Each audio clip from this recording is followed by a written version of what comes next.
বাপ থাকে 3 মাস এই ছেলের কাছে, মা থাকে 3 মাস ওই ছেলের কাছে। অথচ এই মা বাঙ্গা করে, সূর্যের আলো ঢুকে, বৃষ্টির পানি পড়ে, থাকার জায়গা নাই, একটা খাট ভালো ছিল না, 5টা সন্তানকে বুকের মধ্যে নিয়ে শেষ সন্তানকে বুকের দুধ খাওয়াই খাওয়াই সারা রাত পার করে দিয়েছে, না ঘুমাই না ঘুমাই। কথা বলেন ঠিক কিনা? একজন মা 6টা সন্তান রাখতে পারছে, 6টা ছেলে, একটা মা রাখতে পারে না, একটা মা রাখতে পারে না।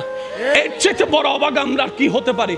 আল্লাহ যে গজব দিয়ে ধ্বংস করে দেয় নাই আমাদেরকে, এটা আগে শুকরিয়া করতে হবে, শুকরিয়া করতে হবে। কথা বলেন ঠিক কিনা? আল্লাহ পাক আমাদের সবাইকে বুঝার তৌফিক দান করুক। আমার আওয়াজ শুনছেন?